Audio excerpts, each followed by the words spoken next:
Baik Bapak Ibu yang bukan Allah, semoga dalam ridha Allah Subhanahu wa taala, amin ya rabbal alamin.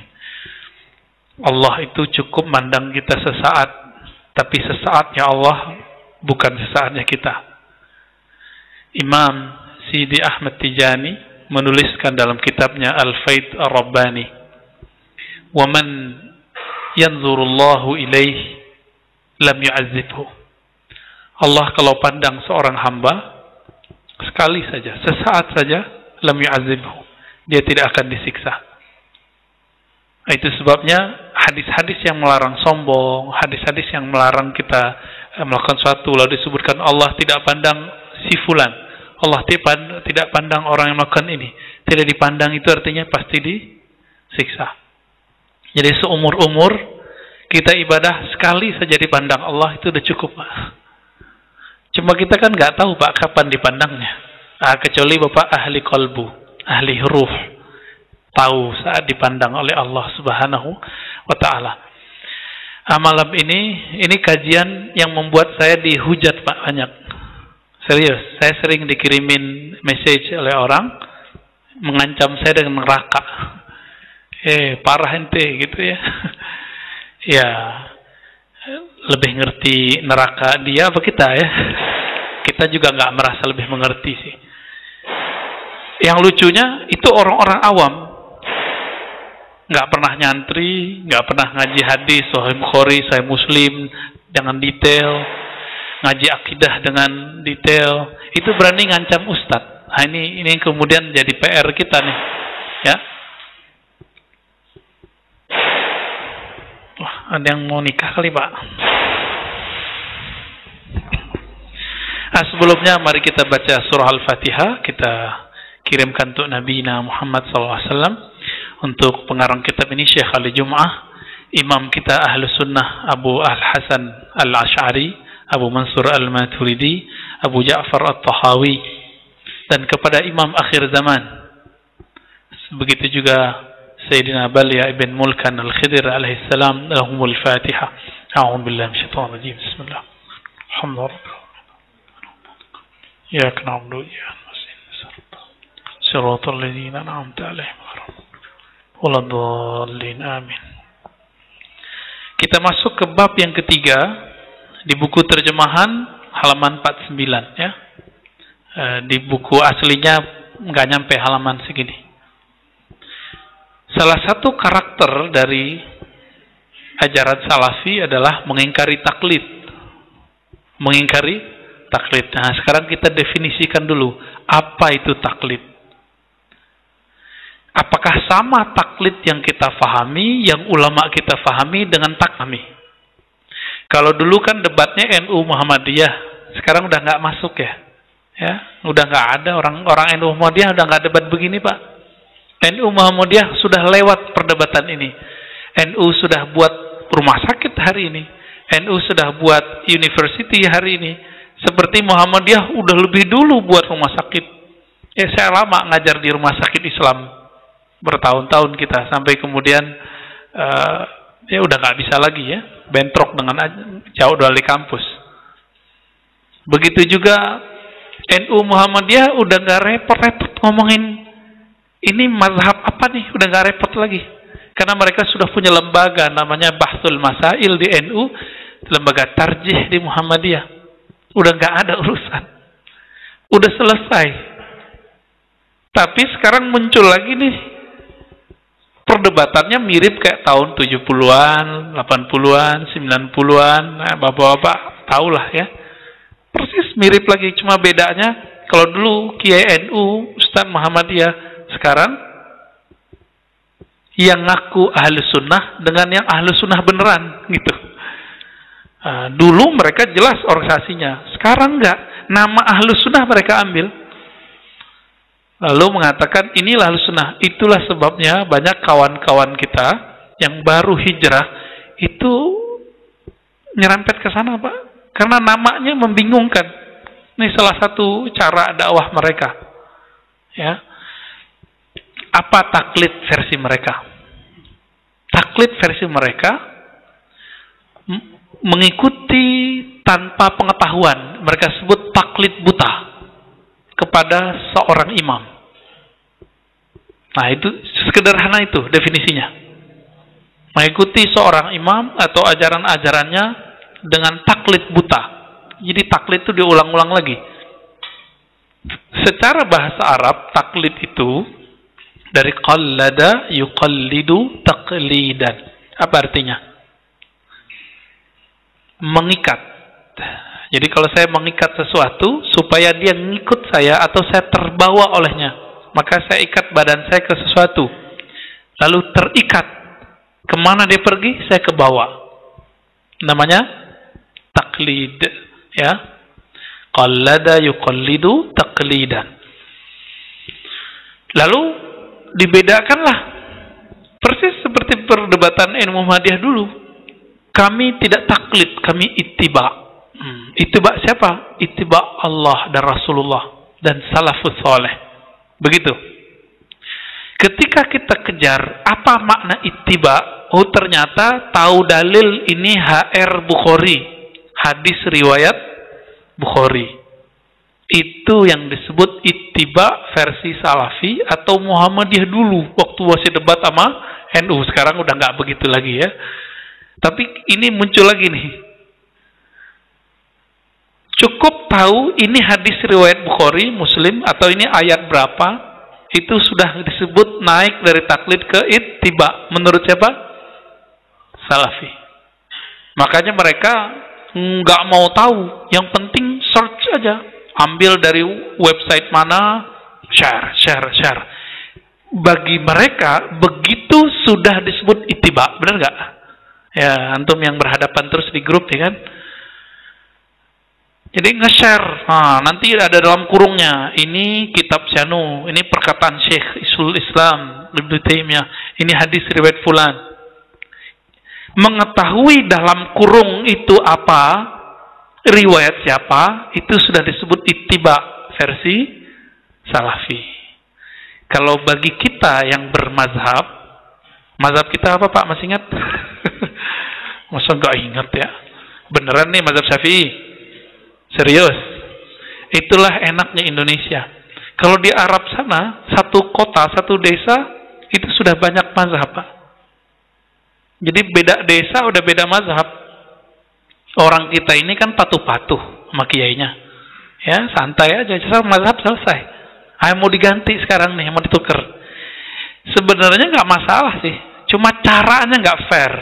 Dia mau menawarkan satu mazhab baru, nggak apa-apa, tapi jangan batalkan mazhab orang. Ya, dia ingin menawarkan ittiba, nggak usah jelekin taklid. Sebenarnya nggak ada masalah. Masalahnya mereka mulai mencela taklid, mencela bermazhab. Itu aja sih masalahnya. Nah, maka Syekh Ali Jum'ah mengatakan salah satu ciri khusus yang mencolok dari Salafi ekstrim, berarti nggak semua Salafi. Salafi yang ekstrim, suka mencela, mengingkari siapa saja yang bertaklid. Nah, ini kata ini nih yang kemudian diurai oleh beliau. Lalu taklid menurut kita apa? Taklid menurut kita itu mengikuti seorang imam mazhab tanpa mengetahui dalilnya atau cara mengurai dalilnya. Nah, maka taklid terbagi dua bagi kita. Ada dua tingkatan. Tingkatan paling bawah, paling rendah. Taklid kita nggak tahu. Yang penting Imam Syafi'i, udah. Yang penting Imam Ahmad bin Hambal, udah. Gitu. Kenapa? Saya percaya Imam Syafi'i, Imam Ahmad bin Hambal, Imam Malik, Imam Abu Hanifah, imam yang ahli kitab, ahli Quran dan ahli sunnah. Apapun yang dia lakukan dalam masalah agama pasti berdasarkan Al-Quran dan Sunnah. Maka saya percaya, udah selesai. Nah, ini namanya taklid versi taklid tam, taklid yang sempurna, total. Lalu ada taklid yang cuma taklid manhaji. Taklid apa istilahnya? Manhaji, hanya secara manhaj. Contohnya, alhamdulillah hampir semua amal dalam rukun Islam yang 5 itu saya hafal Pak dalilnya. Mulai dari syahadat sampai haji. Bisa dibacain satu-satu kalau mau. Ya. Kita hafal Pak, alhamdulillah dalilnya. Tapi ketika saya membaca kitab kita tercengang. Canggih sekali cara berpikir Imam Syafi'i, menggabungkan riwayat yang kadang berbeda, yang kita nggak kebayang bagaimana dia kok bisa berpikir menggabungkan ini, lalu muncullah satu pemahaman. Pemahaman itu nggak keluar dari ayat, nggak keluar dari hadis. Sayangnya kitab itu belum diterjemah, Pak. Ya. Malaysia ya, aduh repot, Pak. Bahasa Malaysia ya, mungkin yang pintar bahasa Melayu silakan. Ya, teman-teman kita orang Malaysia beruntung tuh sudah ada terjemahannya. Itu bukan yang ringkasan loh, Pak ya. Yang berjilid-jilid. Semoga nanti teman-teman kita yang ahli terjemah, yang ahli sunnah mau menerjemah. Amin. Ya, nanti Bapak tinggal baca itu kitab. Ya. Canggih luar biasa. Nah, ini saya insya Allah nih Januari awal ini sudah selesai nulis sifat salat Nabi, tapi masih bahasa Arab. Riwayat Imam Syafi'i. Nah, nanti kita bedah di sini kalau mau. Sama Pak kayak kita salat di sini, persis sama, gak jauh beda. Nanti biar naik aja dari taklid sempurna menjadi taklid manhaji. Kok masih disebut taklid? Karena sistemnya kita pinjam dari Imam Syafi'i walaupun kita sudah tahu dalilnya. Disebut taklid manhaji. Bagi salafi itu sudah disebut ittiba. Maka kalau boleh disebut ittiba'nya salafi, itu masih taklid versi kita. Paham maksudnya? Ya. Jadi nggak usah tersinggung lagi nanti Pak kalau dibilang ente kok taklid? Iya, taklidnya aneh, itu ittiba'nya ente gitu. Ya. Gitu aja Pak masalahnya. Di salafi itu ideal memang. Ini ideal Pak, bagus. Bahwa bapak-bapak ini, ibu-ibu ini, mas-mas ini, adik-adik itu harus tahu semua dalil yang diamalkan. Bagus gitu? Bagus. Tapi sanggup nggak? Dalil takbir tahu nggak? Duluan takbir apa angkat tangan? Ayo berapa dalil? Hadis Anas bin Malik, Abu Hurairah, Ibnu Umar, Abu Sa'id Al-Khudri. Ayo yang mana mau ya? Tuh. Itu jadi pusing Pak. Maka diringkaslah oleh Imam Ibnu Hajar. Ketika mazhab itu berkembang dengan kalam ulama, beliau kerucutkan kembali ke kalam Nabi. Muncullah kitab Bulughul Maram. Nah, saya suka tuh dengan kitab Bulughul Maram itu. Suka sekali. Cuma Bulughul Maram itu bukan untuk pemula Pak. Tapi untuk taklid manhaji. Jadi dia sudah mengerti nih kalam-kalam ulama, udah ngerti kitab Matan Takrib, udah ngerti kitab Minhaj, udah mengerti kitab Iqna, udah mengerti kitab-kitab ini, baru dia masuk ke Bulughul Maram. Cuma kena jamaah udah kebelet nanya dalil, udahlah kita bilang aja ke teman kita, Tat, antum ngajarin deh kitab Bulughul Maram, semua dalil ada di situ. Ya. Dan di situ terlihat bahwa itu kan dalam mazhab Syafi'i saja itu sudah ada perbedaan, Pak. Kalau saya boleh ringkas, Bulughul Maram ini kalau boleh disebut ringkasan dari Ma'rifatus Sunan wal Athar karya Imam Al-Baihaqi. Kalau boleh diringkas, Pak. Ma'rifatus Sunan wal Athar pengembangan dari kitab Ini versi ahli hadis. Nanti versi ahli fikih beda lagi. Nah, saya fikih Syafi'i saya lebih dominan ke gaya ahli hadis. Itu sebabnya sama teman saya Habib G saja udah beda Pak, beberapa kaul Syafi'iyah kita. Gak ada masalah. Saya mendahulukan dalil, dia mendahulukan kaul, baru masuk ke dalil. Saya baru masuk ke kaul. Jadi kita dalil dulu, baru kemudian kalam. NU sama kayak, karena Habib G kan NU. Ya, NU itu cari dulu kalam ulama, baru dalil gitu. Saya mau tanya ke Bapak, mungkinkah satu dalil bisa pemahamannya lebih dari satu faham? Bisa. Kenapa itu? Manhaj. Karena maka manhaj memahami teks itu beda. Manhaj nahu, nanti nahu yang dikemukakan. Ada yang manhajnya versi ahli tarikh, dia lihat nanti muncullah nasikh mansuh. Ada yang manhajnya jamak, dia gabung aja nih. Dia cover semua hadis itu, diambil mana semuanya, digabung. Makanya kita kalau habis sujud, duduk antara dua sujud, bacaannya panjang nggak? Padahal di hadis Imam Bukhari dan Muslim itu ya paling cuma Rabbi fili. Paling ada tambahan Rabbi fili, warhamni, warfa'ni, wajiburni, gitu dong Pak. Jadi jangan heran sholatnya Bapak ini dianggap bid'ah oleh teman salafi. Kenapa? Bacaannya panjang amat, Rabbi fili, warhamni, wajiburni, warzuqni, wadini, wa'afini, wafa'ni.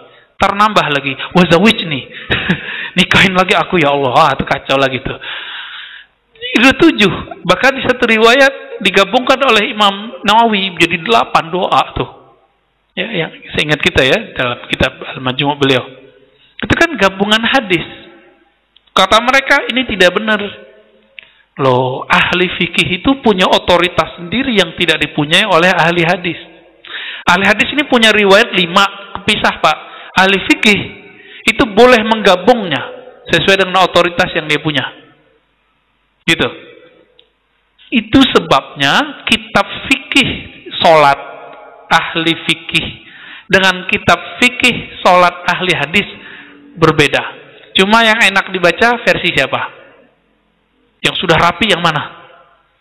Ahli fikih apa ahli hadis? Yang rapi. Ahli fikih Pak. Masuk ke hadis bingung. Satu hadis tangan duluan baru takbir. Satu hadis takbir duluan baru tangan, kan repot nanti. Maka Bapak yang melakukan Allah, karena kita bingung, kita tidak tahu ini mana yang lebih kuat, kita ikuti seorang imam. Disebutlah ini taklid. Sederhana tuh taklid. Berarti taklid itu mengikuti agama buatan imam atau mengikuti metode imam memahami satu dalil.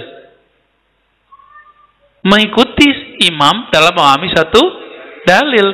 Karena saya, Bapak Ibu ini, misalnya nih di zaman ini nggak apal dalil, yaudah deh percaya aja deh sama imam ini. Ini taklidnya sempurna. Tapi kalau Bapak sekolah, nyantri, nanti naik tuh levelnya ke taklid manhaji. Saya dulu anti mazhab Pak. Ini bocoran ya.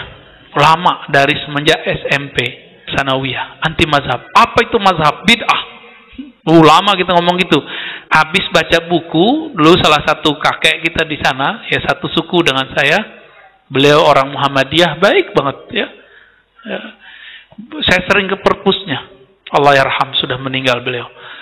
Kalau saya pulang tuh pasti minta ngobrol, ketemu, karena dia senang. Ternyata salah satu cucu dalam sukunya, dalam keluarga besarnya ada yang bisa baca kitab. Dulu saya cuma baca buku terjemah. Judulnya apa? Tidak ada mazhab dalam Islam. Wah, itu betul. Buku itu emang alhamdulillah Allah kasih kepada saya dulu kemampuan membaca cepat.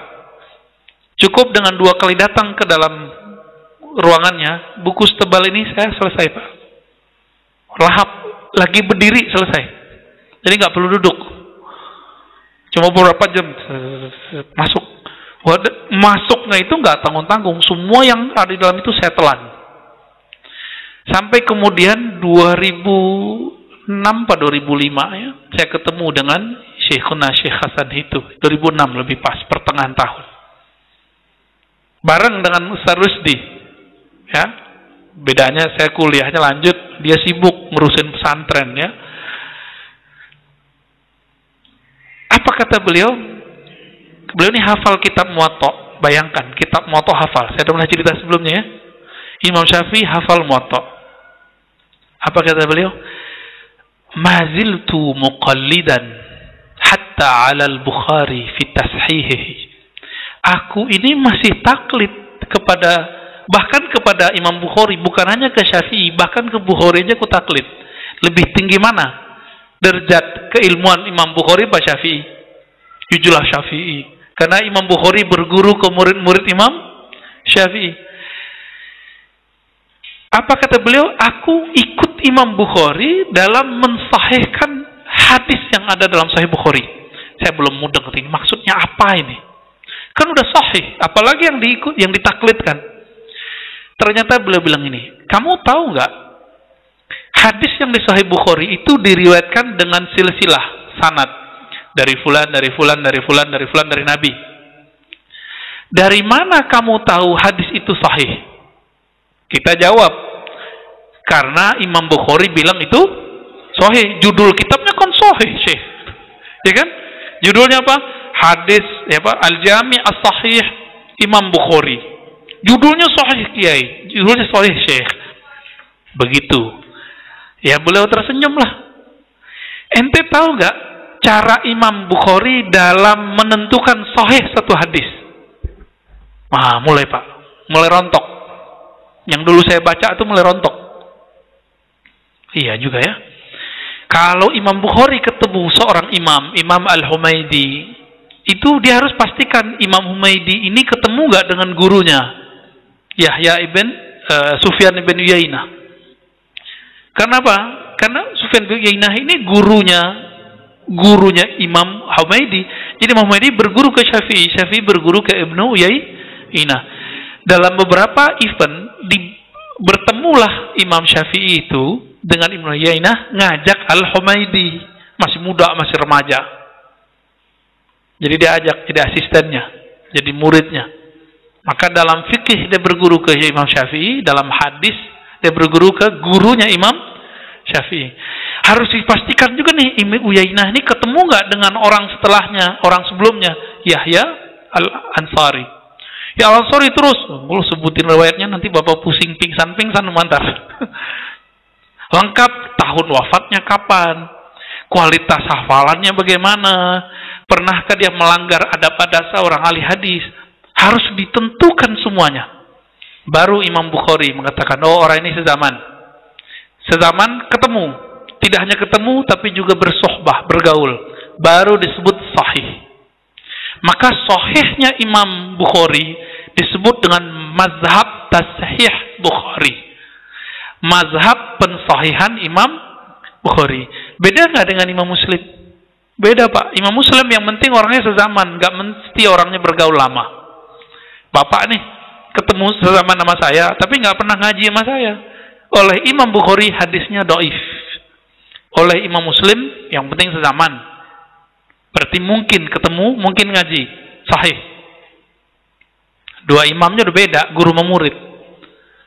Tahu dari mana kita ini ketemu gak ketemu? Ya karena Imam Bukhari bilang sahih, kita bilang sahih aja, benar gak? Ayo jujur, coba tanya kepada teman-teman kita. Saya juga bertanya, antum wahai sahabatku salafi, bukankah mengatakan sahih Bukhari itu sahih karena Imam Bukhari yang bilang sahih, bukan karena antum yang meneliti itu sahih? Kami di Ma'had Darus Sunnah, Ma'had Al-Ali, Al-Dawli, itu khusus untuk hadis Pak, untuk mahasiswa. Lulusannya dapat ijazah hadis, lisans fil hadis. Boleh ngajar kitab-kitab hadis. Kami 4 tahun dididik hanya untuk meneliti dan menentukan ini sahih tidak sahih, sahih tidak sahih. Setiap hari kita baca hadis, baca riwayat. Nanti setiap sepekan kita masuk satu kelas khusus untuk menentukan hadis, mengkritik riwayat, mengkritik rawi, mengkritik orang yang bilang sahih ternyata belum tentu sahih. Orang yang bilang dhaif belum tentu dhaif.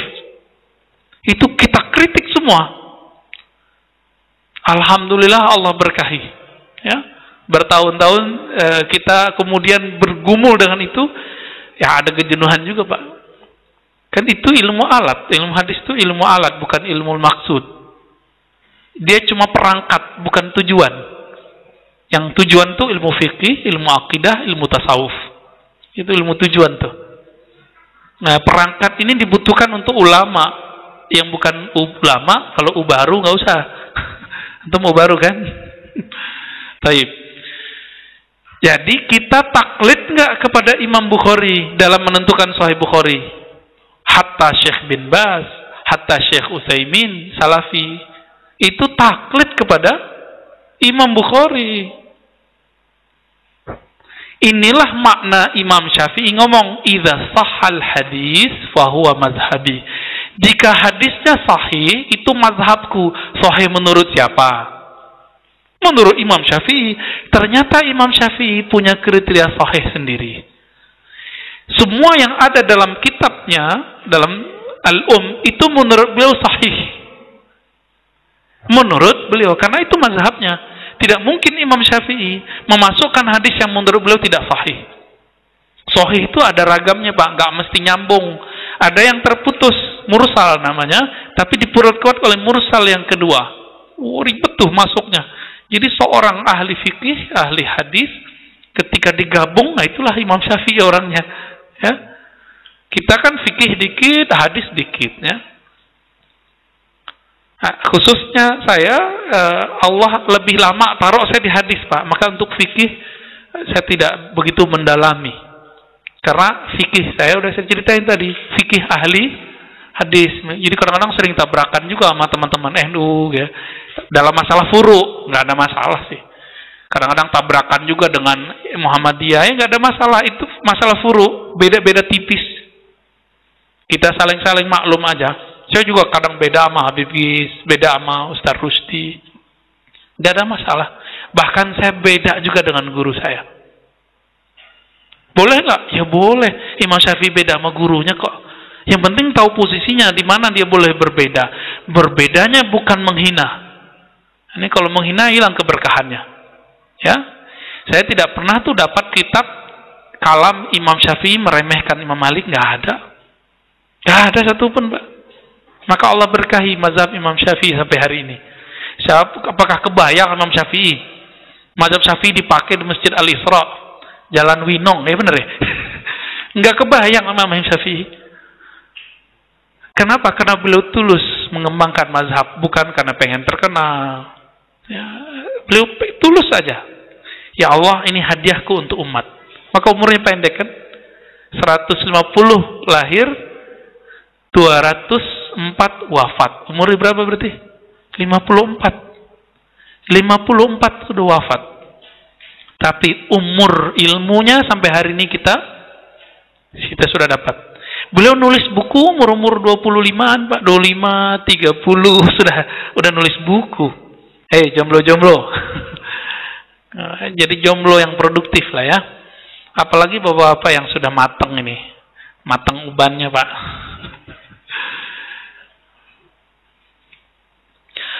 Di atas muqallid itu disebut muttabi'. Muttabi'. Muttabi' itu dia mengikuti Al-Quran dan Sunnah, baik dengan meminjam metode seorang imam atau dia memunculkan metode sendiri. Kalau dia mengikuti metode seorang imam, turun menjadi taklid manhaji. Kalau dia memunculkan metode sendiri, namanya mujtahid. Apa arti mujtahid? Orang yang mampu mengolah dalil sendiri.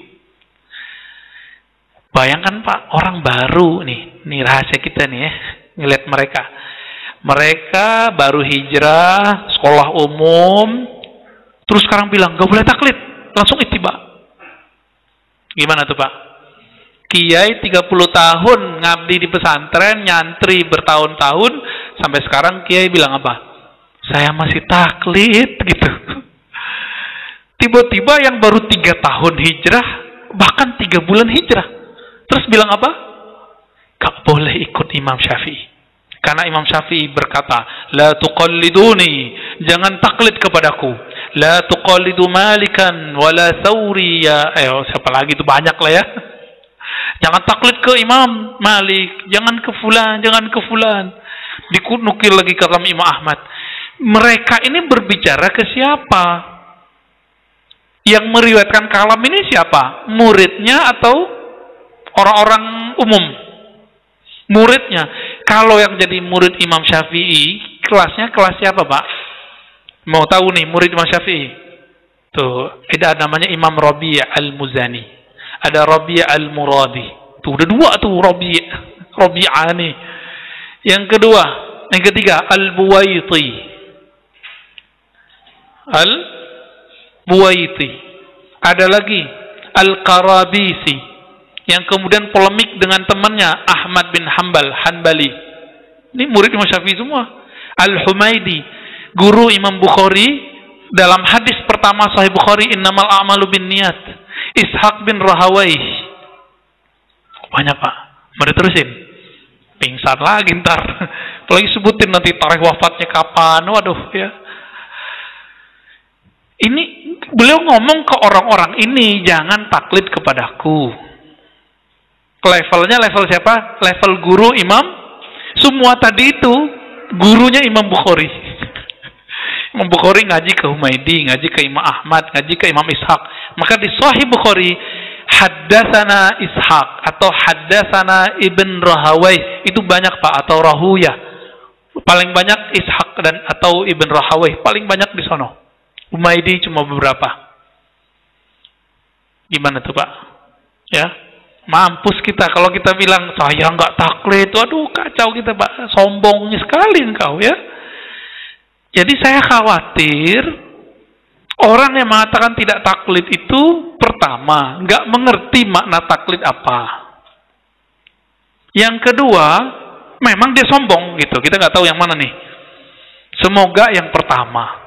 Karena saya yakin teman-teman yang baru hijrah, yang baru ngaji, bahkan mungkin sudah bertahun-tahun ngaji di YouTube, Manhaj al-Yutubiyah, ya.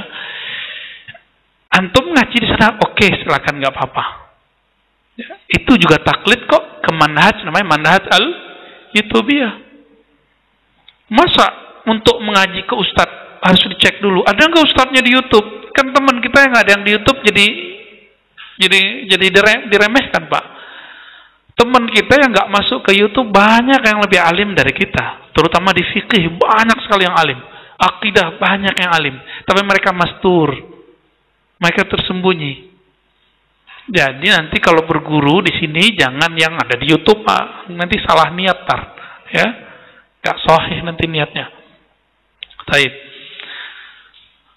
Lalu di sini beliau menukillah kalam-kalam beberapa ulama ya. Misalnya Syekh Hasanain Makhluf ya, beliau punya kitab Bulughus Sul ya. Apa kata Hasanain Makhluf?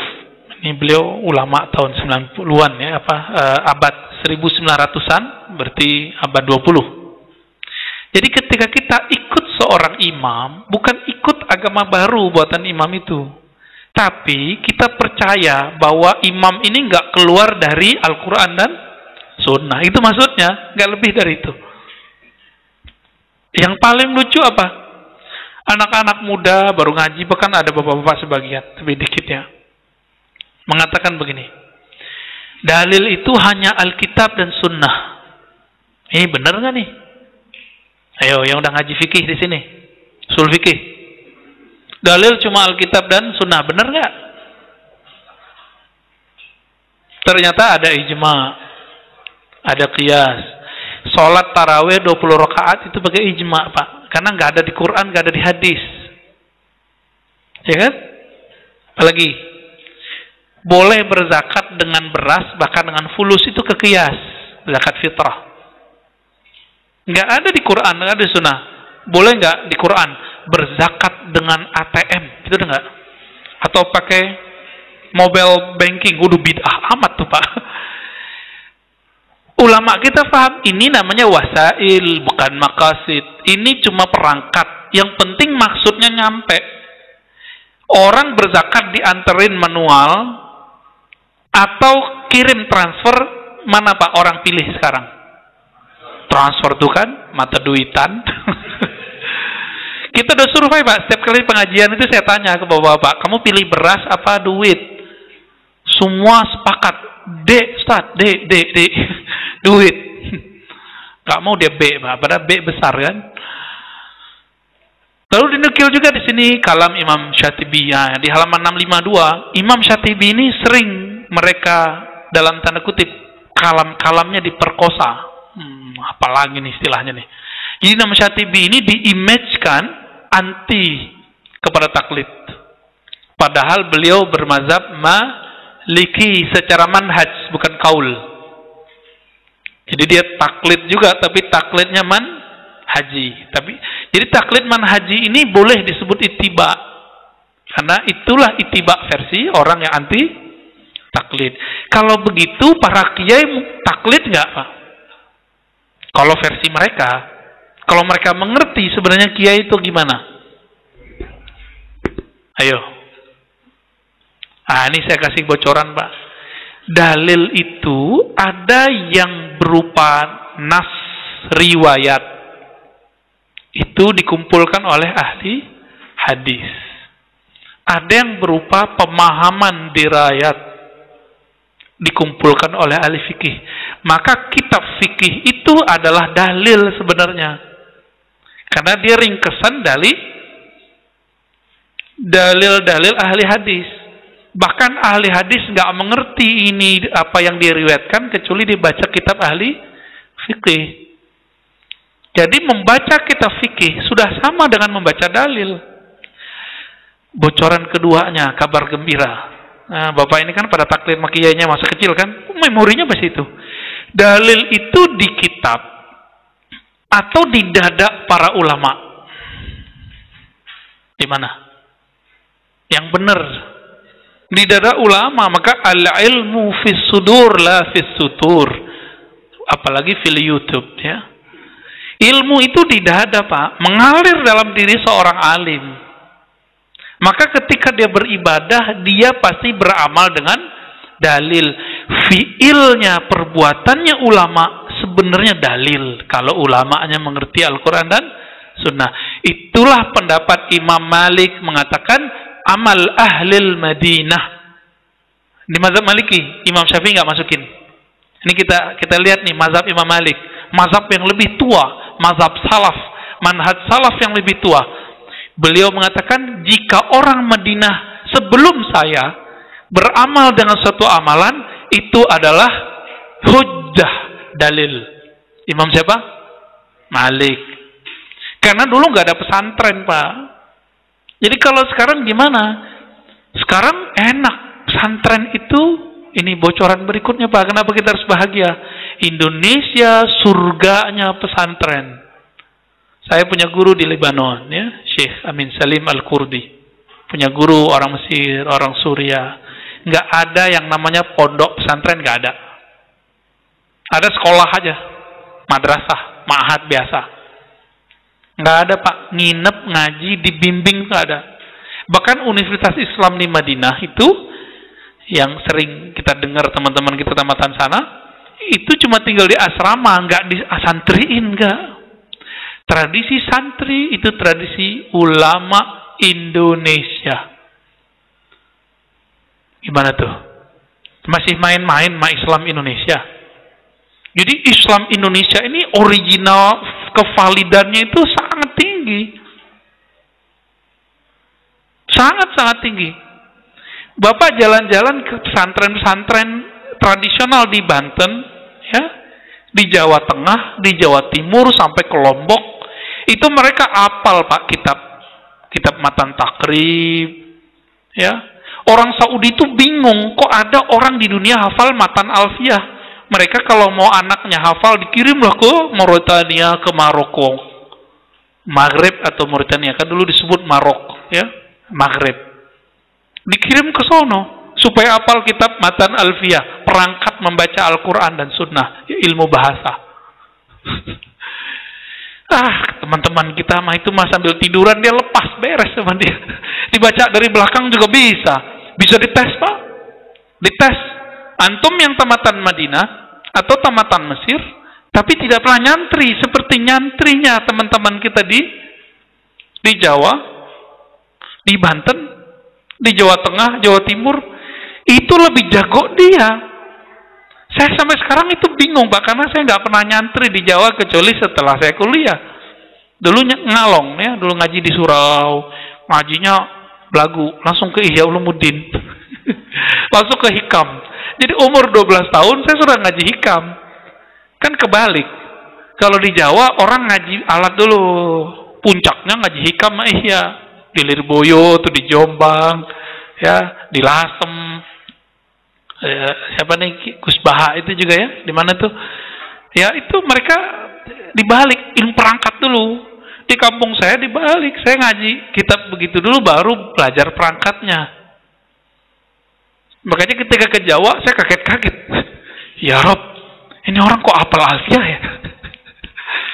Akhirnya karena saya istiqolnya dalam ilmu hadis, fokus di ilmu hadis, kita mengajarkan dan membaca. Ada lagi namanya Alfiyah dalam ilmu hadis karya Imam Ali Raqi dan Suyuti. Nah, santri saya ada yang hafal satu tuh, sekarang ke Yaman, mau ke Yaman, Pak. Orang Bekasi. Ya, alhamdulillah. Jadi ini tandingan nih. Ini Alfiyah bahasa, ini Alfiyah hadis. Ya walaupun saya nggak hafal, yang penting saya ngajarin dia sehingga dia hafal. Ya semoga jadi amal jariah nanti, amin. Taib. Nah, di sini beliau menyebutkan kalau diringkas nanti ya, apa yang saya sampaikan ini nggak jauh berbeda dengan apa yang beliau katakan. Jadi kira-kira wajib nggak Pak taklid? Kalau Bapak ini saya suruh ambil Sahih Bukhari, teliti, ini sahih apa nggak sahih? Sanggup nggak? Ya? Ini langsung bilang putus asa aja, langsung wajib. Saya ambil nih satu hadis. Bapak berani nggak teliti ini sahih apa nggak sahih? Oh kan sudah ada Syekh Albani. Syekh Albani kan juga meneliti. Karena dia meneliti dan tidak hafiz, tidak hafal apa yang dia teliti, ditulislah oleh Syekh Saggaf, namanya Said As-Saggaf, ya. Sama ya, Habib Ghis As-Saggaf juga ya. Sama-sama Yaman tuh. Dalam hadis orang ini bisa dipakai di akidah, kita kritik juga nih orang, ya. Apa kata dia? Dia nulis kitab Tanaqudat Albani Al-Wadihat. Kontradiksi Albani dalam menilai hadis ini sahih, hadis yang sama di kitab yang lain dibilang dhaif atau dibilang hasan. Berapa dikumpulkan? Hatta alf hadisan. Bahkan sampai seribuan hadis. Bayangkan Pak. Seribuan yang dikumpulkan oleh siapa? Hasan bin Ali As-Saggaf. Dulu dia akidahnya Asy'ari bermazhab Syafi'i. Belakangan kayaknya dibuat mazhab sendiri Pak. Saya nggak tahu tuh. Konflik juga tuh dengan guru-guru kita di Yordan. Dia pindah ke Yordan sekarang. Tapi ala kulli hal kitabnya membantu. Syekh Hasan itu dulu ketika saya tanya perihal Albani, beliau bilang ente ikra hadzal kitab. Baca kitab ini. Ada Saggaf. Kan secara keilmuan kita boleh kaget. Ternyata ada jilid 2-nya, ada jilid 3-nya. Apa yang didoifkan oleh Syekh Albani diteliti lagi oleh salah satu murid Syekh Yasin Al-Fadani, murid Syekh Al-Ghumari, namanya Syekh Said Mamduh, guru kawan-kawan saya di Mesir. Syekh Said Mamduh sekarang ini kalau boleh saya jujur Pak, ahli hadis plus fikih, riwayat dan sanad dan matannya, riwayat sanad dan matannya full, itu beliau lah sekarang. Belum mengumpulkan sanad ulama di dunia dan memahami apa yang beliau sanadkan itu berikut dengan isinya dalam mazhab Syafi'i. Siapa nama syekhnya? Syekh Said Mamduh. Ahli hadis Pak, itu kalau kita colek baca hadis sendiri keluar hadis. Dan dia meneliti, ternyata Syekh Albani berani mendhaifkan apa yang dalam Sahih Bukhari 2 hadis. Ayo Pak. Syekh Albani berani mendhaifkan yang di dalam Sahih Bukhari 2 hadis. Kalau kita ini mendhaifkan dalam Sahih Bukhari disebut menista hadis, menista sunnah. Kiri orang Albani kok enggak? Enak amat ya. Terus dalam Sahih Muslim penelitian beliau, Syekh Albani mendhaifkan beberapa rawi. Rawi itu meriwayatkan beberapa hadis. Sebagian yang sudah diteliti oleh beliau, muncullah 35 hadis yang didoifkan oleh Albani rawinya, dan itu adalah Sahih Muslim. Bayangkan 35 hadis. Ini Sahih Muslim nih. Padahal dia sendiri tidak istiqomah dalam, tidak konsisten dalam mendoifkan dan mensahihkan hadis. Ini orang nggak mau tahu. Orang taunya, oh Syekh Albani, ya sudah. Orang mau tahu begitu aja. Maka orang-orang ini dia sudah taklid kepada Syekh Albani. Jadi antum kalau kemudian mengatakan disahihkan Syekh Albani, disahihkan Syekh Albani, itu taklid namanya dalam ilmu hadis. Gampang toh? Terus masih bilang taklid haram. Ente makan sendiri tuh yang ente haramkan. Ya kan? Dia haramkan taklid, terus dia taklid. Kita kritik Syekh Albani, ngamuk-ngamuk dia.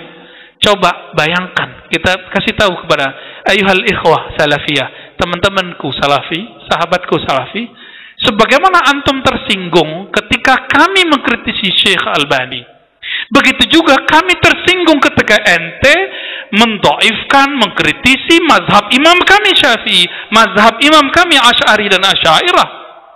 Ketika kalian mengatakan Imam Ibnu Hajar Al-Haytami, Imam Ibnu Hajar Al-Asqalani, pensyarah Sahih Bukhari, akidahnya sesat. Imam Nawawi nggak ngaji akidah. Kita juga tersinggung. Masa kita nggak boleh tersinggung? Cuma tersinggungnya sambil senyum, Mbak ya. Nggak bawa-bawa golok, kita nggak ya. Dia ngamuk-ngamuk ya. Ente siapa? Berani kritik Albani? Ya kita balas. Ente siapa? Ngeritik Ibnu Hajar Al-Asqalani. Tinggal dibalas saja. Jadi nggak usah pakai dalil Pak sama mereka, pakai hujah akal, selesai. Mereka ngomong begitu, kita balas begitu. Jangan diem Pak. Sekarang udah wajib kita berbicara. Ya. Tuh jadi hot lagi deh. Saya minum dulu Pak. Allahumma sholli ala Bismillah.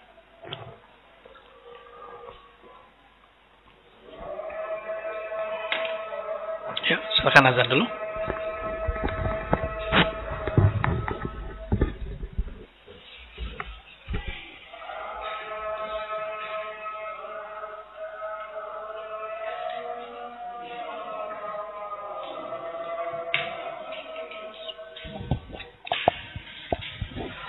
Allahu Akbar, Allahu Akbar. Allahu Akbar, Allahu Akbar. Asyhadu an la ilaha illallah. Asyhadu an la ilaha illallah.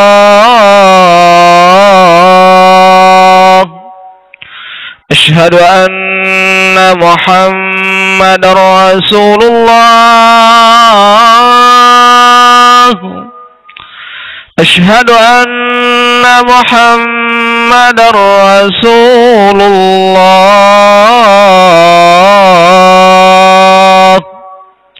Hayya 'alas salah.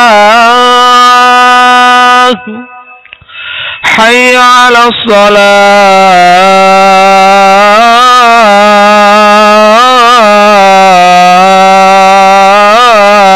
الصلاة حي على الفلاح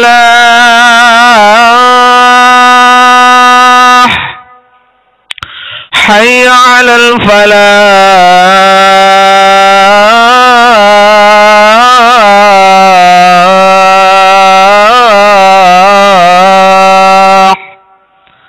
Allahu Akbar, Allahu Akbar.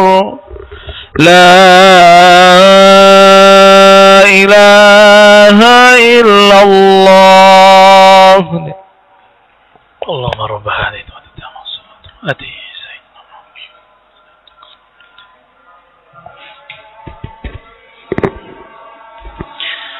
Raditu billahi wa rabbahu al-Islam.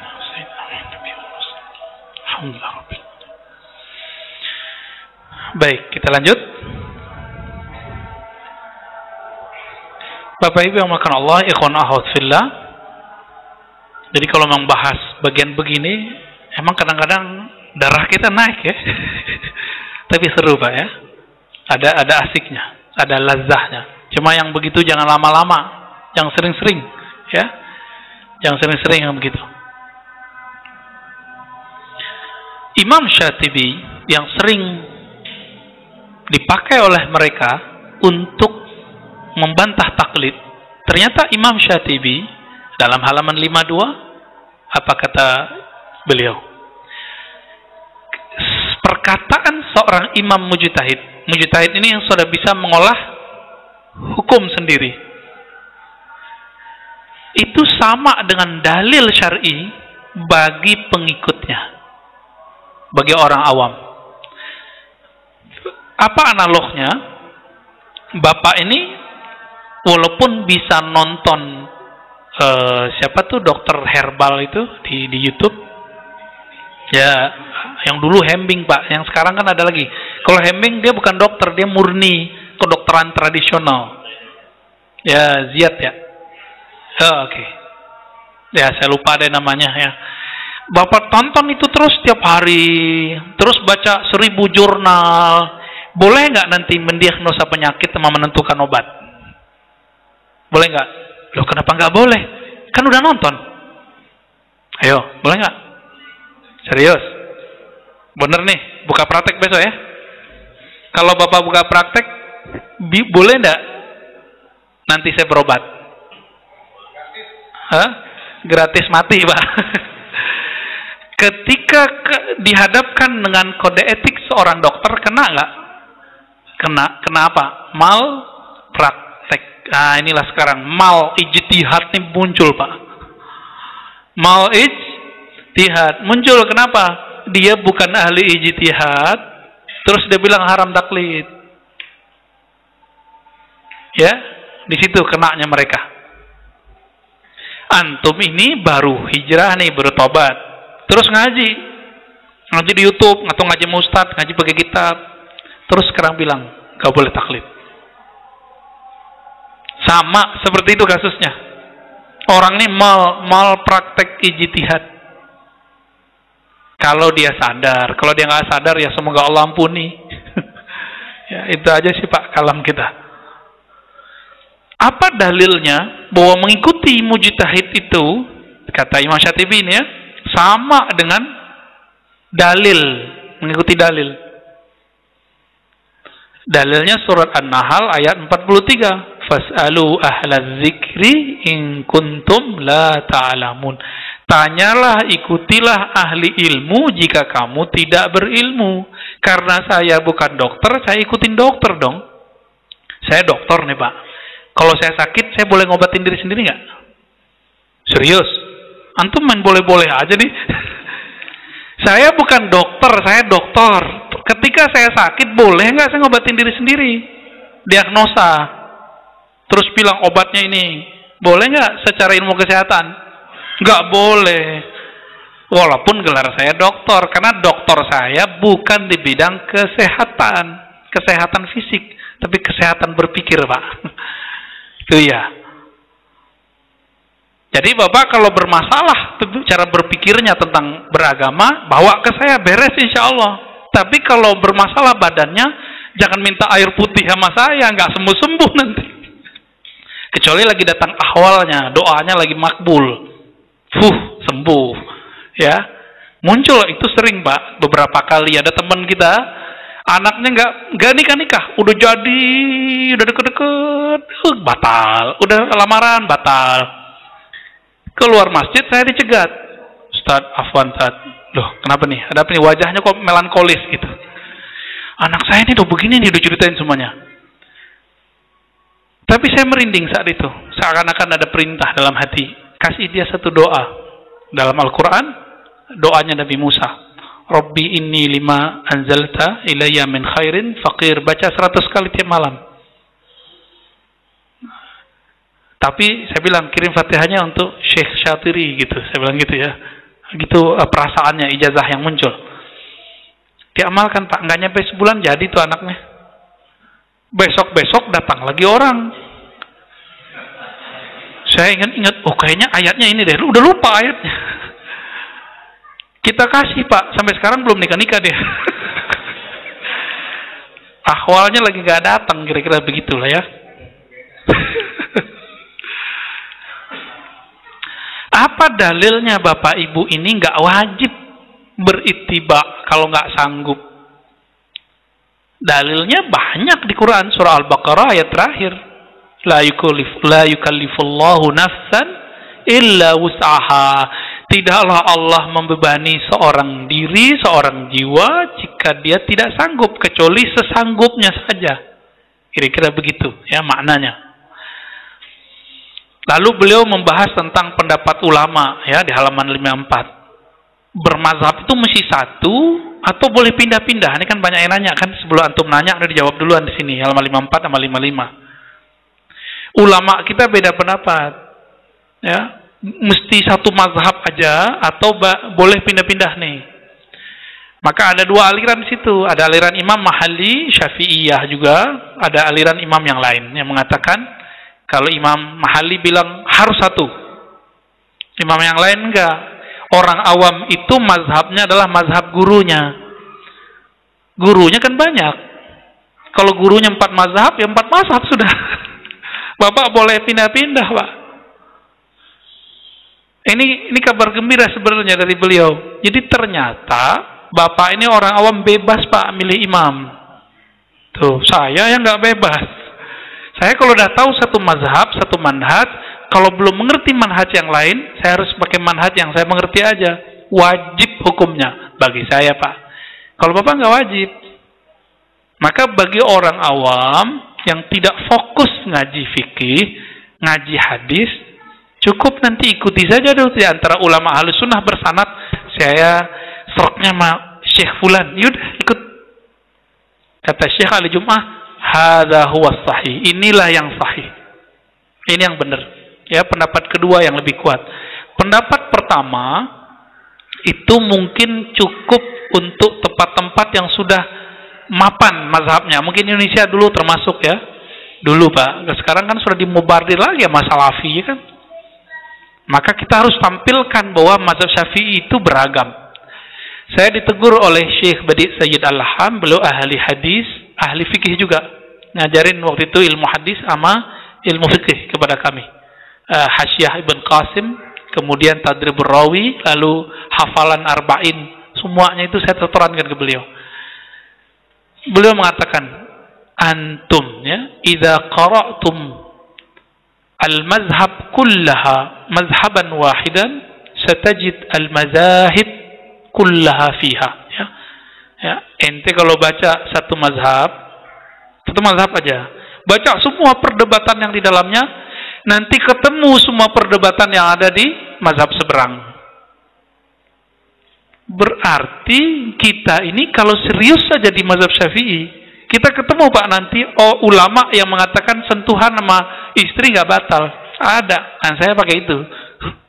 Antum jangan pakai itu, kan nggak tahu dalilnya. Ya, ngasih tahu aja, Pak.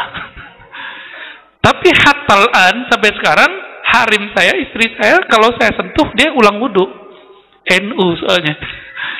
Saya tidak besar di komunitas NU. Saya komunitasnya beda gitu. Syafi'inya beda lah. Gak masalah saya sentuh. Saya sholat habis itu. Makanya saya jarang, Pak, mau jadi imam, kecuali saya ulang wudu lagi. Saya jarang. Kenapa? Karena sebelum berangkat ke sini, saya udah megang istri saya dulu.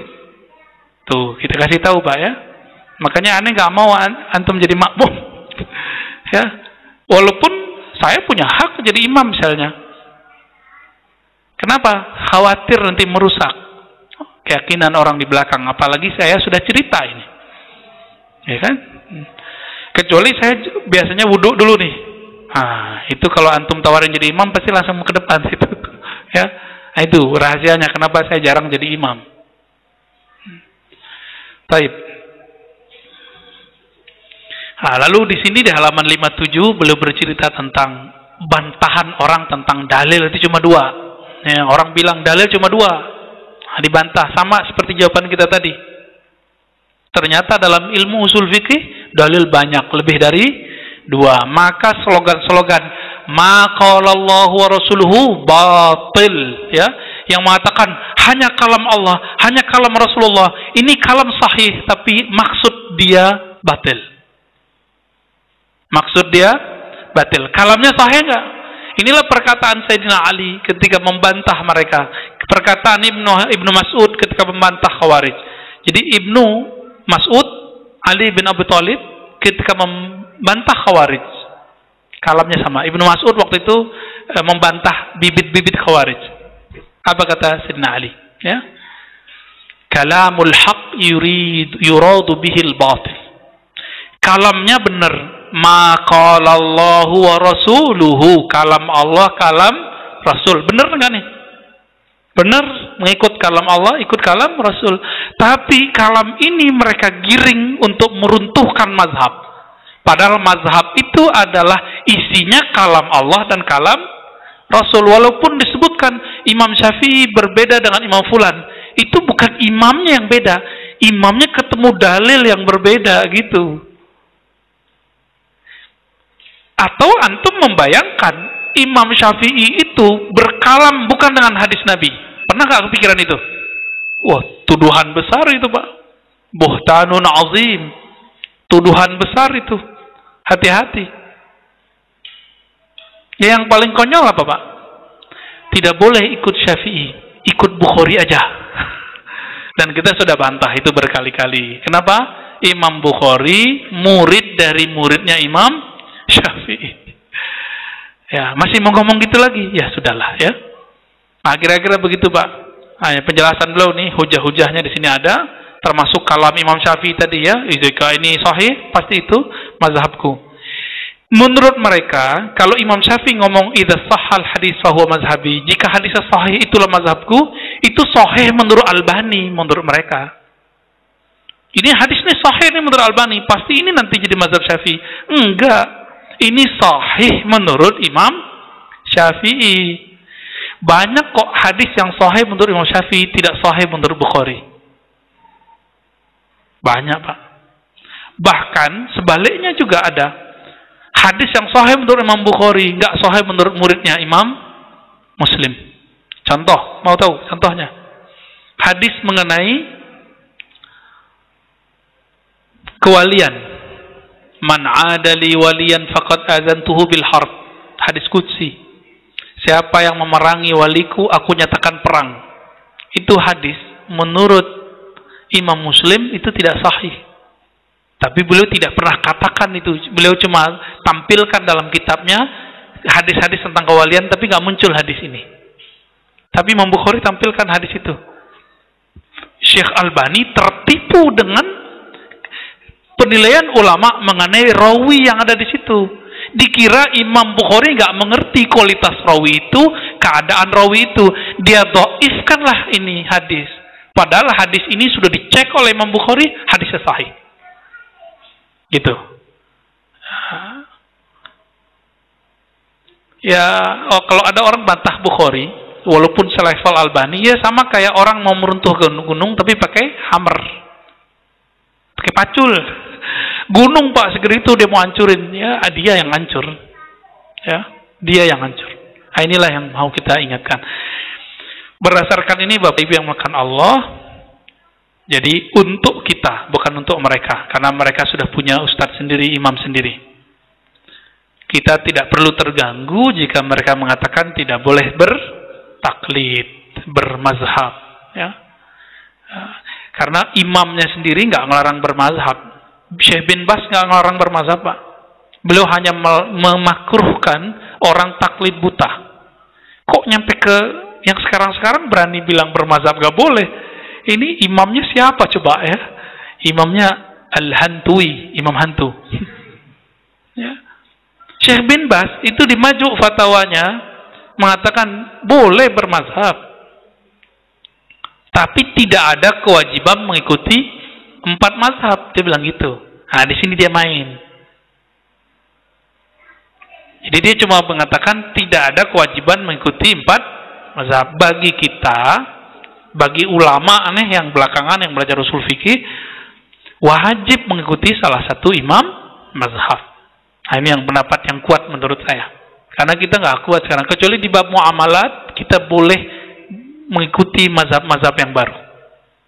Ya, di kitab fikih kan nggak ketemu, Pak, hukum GoPay, OVO, ada nggak? Makan GoFood. Karena nggak ketemu sama si ustadz seberang, dia nggak ngerti, dia bilang apa? Haram. Ya, benar nggak? Tahu kan ustadznya ya? Dia bilang haram, Pak. Ke laut aja dia. Kasihan orang begini.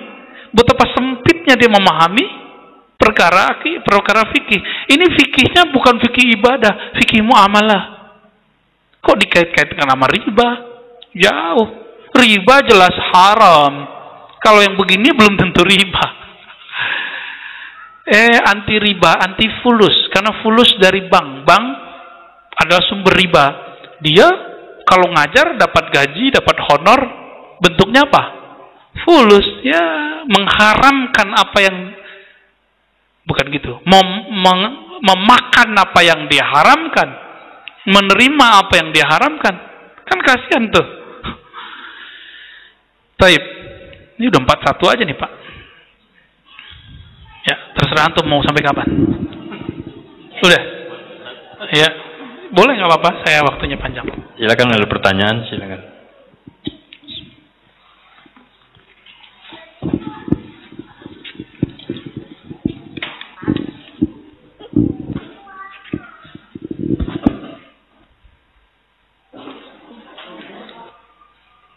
Nanti kalau bisa ada ustadz ngajarin matan zubat, Pak, di sini. Itu tamatan Yaman tuh pada bisa semua tuh. Matan zubat, fikih, syafi'i, itu asik kalau ngaji. Ya, anak-anak kita kalau hafal lu canggih. Nanti anak-anak kecil nih disuruh berdendang baca kitab zubat. Masya Allah, indah kalau tempat ini walaupun nggak pesantren, tapi orang mulai membaca. Ya, kalau nggak ya matan takrib terjemahan cukup. Ya, sekarang dunia sudah mudah kok. Ada yang nanya? Nggak ada. Alhamdulillah. Ya, sangat jelas berarti ya. Baik, Bapak Ibu yang dimuliakan Allah, kalau kita simpulkan bahwa pengertian taklid mazhab antara kita dan salafi berbeda. Bagi mereka kita dianggap mengikuti membabi buta. Tidak. Bagi kita taklid ada dua versi. Bahkan bagi kita ittiba'nya mereka itu masih taklid versi bawah bagi kita.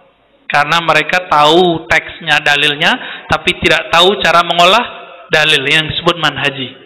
Yang mahal itu adalah mengolah dalil, manhajnya. Nih dalil nih, gimana cara mengolahnya? Ini namanya ilmu manhaj usulul fiqh. Disebut juga ilmu ijtihad, ilmu istinbat, ilmu meramu dalil sehingga kemudian menjadi persoalan itu terang benderang. Nah, terakhir, karena ini mau akhir tahun, sebelum antum nanti nanya ke orang-orang, ini selesai aja di sini, mengucapkan selamat Natal. Hukumnya apa? Ayo. Boleh. Serius, Pak. Ntar dibilang liberal lagi antum.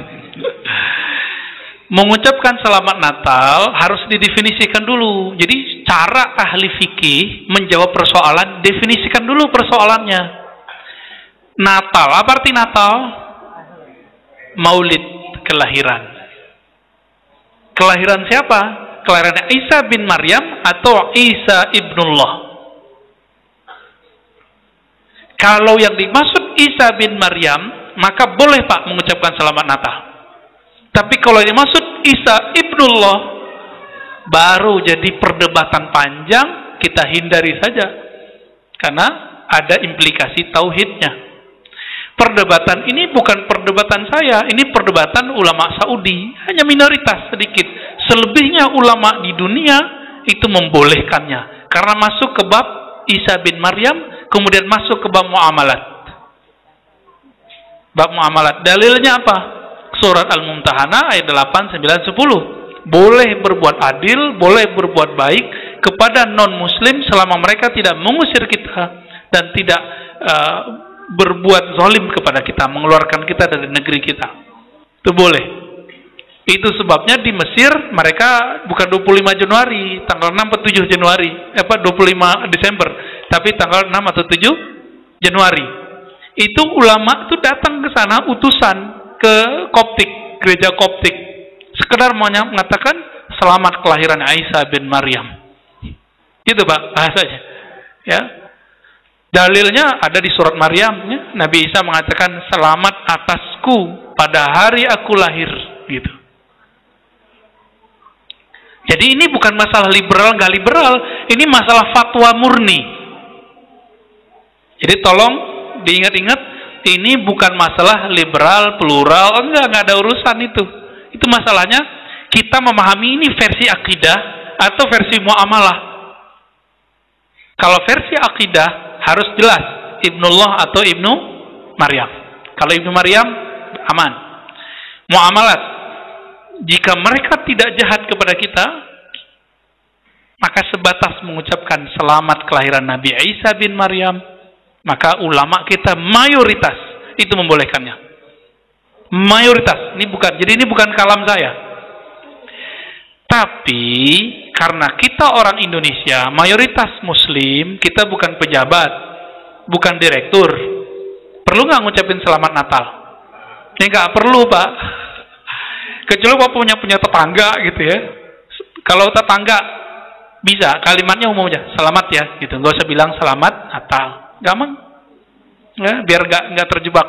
Ini yang disebut al-khuruj minal khilaf, mustahab. Keluar dari zona perdebatan itu dianjurkan. Ini orang lagi debat nih, ulama di sini. Udah kita keluar. Saya nggak ngucapin selamat Natal, tapi saya ngucapin selamat, gitu. Nah, dulu konfliknya Buya Hamka dengan pemerintah Soeharto itu kan masalah diksi ini. Tapi bocoran dari anaknya, Buya Hamka ngucapin selamat Natal, Pak, ke tetangganya. Ya, ini versi anaknya. Jadi nanti kalau ada menteri agama, presiden, wakil presiden, menteri mengucapkan selamat Natal, hukumnya gimana? Kafir atau tetap Islam deh? Tetap Islam, ya. Jadi ini persoalan sudah lama dan kita harus terang benderang. Antum kan maunya hitam putih. Nah, inilah jawabannya, ya. Wallahu ta'ala alam bisawab. Semoga Allah mengampuni kita, selalu meridhoi kita, membimbing kita kepada jalan kebenaran.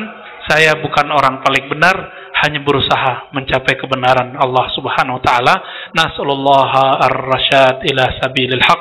Allahumma ya man huwal haq, arsyidna lil haq. Allahumma ya muqallibal qulub, tsabbit qulubana ala dinika wa ta'atik. Ya Allah yang maha benar, bimbing kami ke jalan kebenaran-Mu. Ya Allah yang memegang, yang menggenggam hati kami, jiwa kami, tetapkan jiwa kami, hati kami dalam taat, dalam syukur dan bagus beribadah sampai akhir hayat kami. Allahumma rabbana atina fid dunya hasanah wa fil akhirati hasanah wa qina adzabannar wa khtim lana bil khairat waghfir lana wa limasyayikhina wa lil hadirin wal hadirat. Ampuni kami, guru-guru kami, orang yang hadir di masjid ini, orang yang membangun masjid ini, orang yang berwakaf dan berinfak di masjid ini. Amin rabbal alamin. Wa sallallahu ala nabi Muhammad walhamdulillahirabbil alamin. Assalamualaikum warahmatullahi wabarakatuh.